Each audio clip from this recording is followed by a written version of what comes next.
Episode की शुरुआत में हम सभी परमैन्स को आसमान में देखते हैं और वो सभी एक जगह की प्रॉब्लम सॉल्व करके अपने अपने घर के लिए निकलने वाले होते हैं। तभी परमैन पायन को कहता है कि सॉरी पायन, हमने तुम्हें ओसाका से इतनी दूर यहाँ पर प्रॉब्लम सॉल्व करने के लिए बुला लिया। तो पायन कहता है कि कोई बात नहीं परमैन, आखिर दोस्त होते किस लिए, अगर मेरी जरूरत पड़े तो मुझे बेझिझक बुला लेना, ठीक है।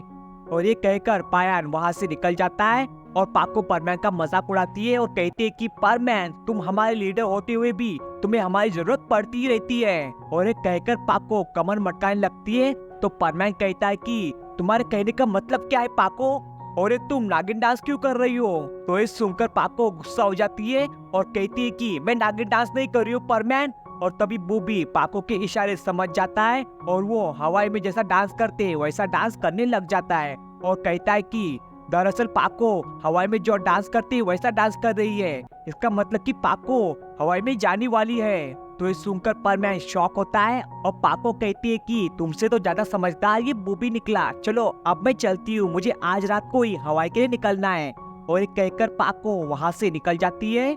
एंड इसके बाद हम देखते हैं कि कबाब और साबू पार्क में बैठकर न्यूज़पेपर पढ़ रहे होते हैं। तभी उनको पेपर में न्यूज मिलती है कि मिस सुमिरे अपनी फिल्म की शूटिंग हवाई में करने वाली है। और तभी वहाँ पर मिस्सो भी आ जाता है और वो भी ये न्यूज पढ़ लेता है। एंड दैट टाइम मुझे याद आता है कि पाको भी हवाई में गई हुई है। इसका मतलब यह है कि पाको ही सुमिरे है और वो इस बारे में सोचने लग जाता है। एंड इसके जस्ट बाद हम देखते हैं कि मिस्सो अपने घर पर होता है और उसके साथ बॉबी भी होता है और दोनों मैप देख रहे होते हैं। तभी उसे पता चलता है कि टोक्यो से लेकर हवाई की दूरी 2500 किलोमीटर है। और मिस्सो बॉबी को कहता है कि हमें वहां पर जल्दी पहुंचने के लिए एक दूसरे का हाथ पकड़कर जाना होगा। और तभी बॉबी हवाई का सीन इमेजिन करता है जहां पर वो मस्त बीच पर बैठा होता है और अकेले अकेले केला खा रहा होता है। और मिस्सो भी अपने आप को मिस सुमिरे के साथ इमेजिन करता है जहां पर वो अकेले ही सुमिरे के साथ बीच पर वॉक कर रहा होता है। और तभी बॉबी मिस्सो को सपने से जगाता है और कहता है कि हमें जल्दी करके हवाई के लिए निकलना होगा। तो मिस्सो हाँ कहता है और कहता है कि हाँ मैं समझ रहा हूँ बॉबी, तुम भी बेकरार हो हवाई में जाने के लिए।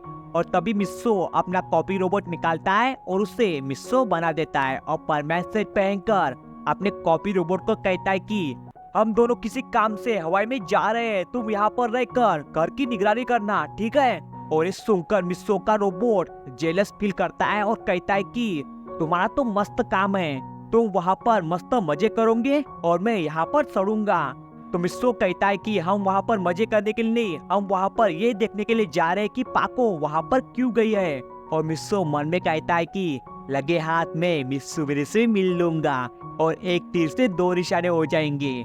और तभी परमैन और बॉबी वहाँ के लिए निकल जाते हैं और एक दूसरे का हाथ पकड़कर कुछ ही टाइम बाद हवाई में पहुँच जाते हैं। और परमैन वहाँ पर पहुँचता ही है कि तभी उसे किसी की चिल्लाने की आवाज सुनाई देती है। और तभी परमैन उस आवाज पर गौर करता है तो वो मिस सुमिरे की आवाज होती है और वो समुद्र में डूब रही होती है। तभी परमैन बिना समय गंवाए समुद्र में डाइव मारता है और मिस सुमिरे को बचा लेता है। और मिस सुमिरे बेहोशी से जाग जाती है तो अपने आप को बीच पर पाती है और उसे पता चलता है कि उसे परमैन ने बचाया है। और वो मन में कहती है कि ये परमैन पता नहीं कहां से आ गया, इसकी वजह से मेरा पूरा शॉट बिगड़ गया। तभी परमैन बॉबी को कहता है कि जल्दी से डॉक्टर को बुला के लेके आओ, बट बॉबी कोई भी जवाब नहीं देता है। तभी वो अपने आस पड़ोस में देखता है तो उसे पता चलता है कि यहाँ पर फिल्म की शूटिंग हो रही है और ये फिल्म का हिस्सा था।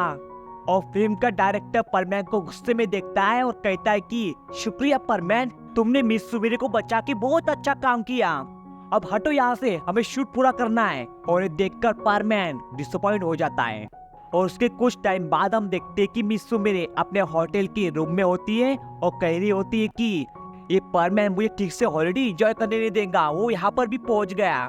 और वो ये कहकर अपने बैग में से अपना रोबोट निकालती है कि तभी परमैन और बॉबी वहाँ पर पहुँच जाते हैं और परमैन के हाथ में मिस सुमिरे के लिए फ्लावर्स होते हैं। और मिस सुमिरे उन दोनों को वहाँ पर देखकर डर जाती है और इससे पहले कि रोबोट के बारे में उन्हें पता चले उससे पहले ही सुमिरे रोबोट को बैग में रख देती है और परमैन के पास जाती है और गुस्से में कहती है कि परमैन, ये कोई तरीका हुआ किसी लड़की के कमरे में बिना पूछे घुसने का, तो परमैन मिस्सू मेरे से इस बारे में माफी मांगता है और सुबेरे हुए इंसिडेंट के बारे में भी माफी मांगता है। तो मिस्सू मेरे उसे माफ नहीं करती है बल्कि उल्टा उसके ऊपर पानी डाल के उसे वहाँ से जाने को कहती है। तो परमैन इस बात से बहुत ज्यादा दुखी हो जाता है और रोते हुए वहाँ से चला जाता है।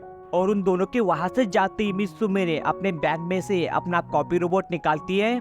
एंड दैट टाइम सुमिरे को याद आता है कि हो सकता है परमैन ने मेरे कॉपी रोबोट को देख लिया होगा और हो सकता है उसे अंदाजा हो गया होगा कि मैं ही पाको हूँ। इससे पहले कि मेरी आइडेंटिटी उसे पता चल जाए उससे पहले मुझे कुछ करना होगा। और उसके बाद नाइट में हम देखते हैं कि परमैन और बूबी बीच पर बैठे होते हैं और परमैन बहुत ज्यादा दुखी होता है और वो कहता है कि मैंने फिर से मिस सुमिरे को दुखी कर दिया। लेकिन एक मिनट, मिस सुमिरे के पास रोबोट कहाँ से आ गया? इसका मतलब ये है कि मिस सुमिरे ही पाको है, यानी कि मेरा शक सही निकला। लेकिन ये कैसे हो सकता है? मिस सुमिरे तो इतनी इनोसेंट और क्यूट है और पाको तो बिल्कुल टॉम बॉयज है।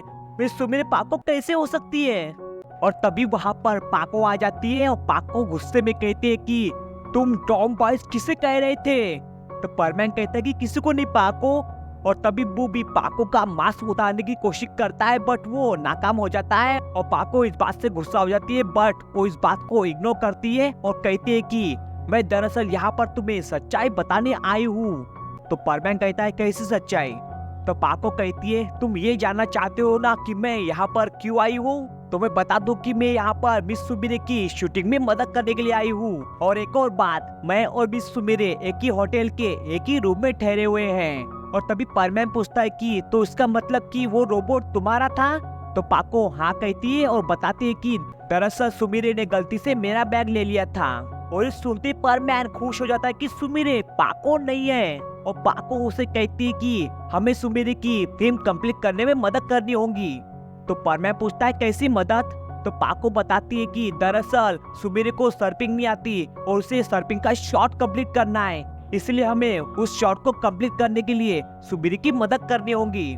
तो इस सुनते परमैन खुश हो जाता है कि उसे सुमिरे के साथ काम करने का मौका मिलेगा और परमैन इस मौके को ना गवाते हुए वो फट से हाँ कह देता है और सुमिरे के साथ शूटिंग करने के लिए वो एक्साइटेड हो जाता है और उछलने लग जाता है। और उसके नेक्स्ट डे हम देखते हैं कि पाको बूबी और परमैन को सर्फिंग बोर्ड खरीदने के लिए शॉप में लेके जाती है और परमैन और बूबी अपना अपना सर्फ बोर्ड डिसाइड करते हैं बट पाको उन्हें उनकी मर्जी का बोर्ड नहीं खरीद के देती है बल्कि अपने मर्जी का बोर्ड खरीद के देती है। और इसके बाद बीच पे हम देखते हैं कि शूटिंग स्टार्ट हो जाती है और सुमिरे हॉट स्विमसूट पहन के आती है और सुमिरे इस डेट में बहुत ज्यादा सेक्सी दिख रही होती है।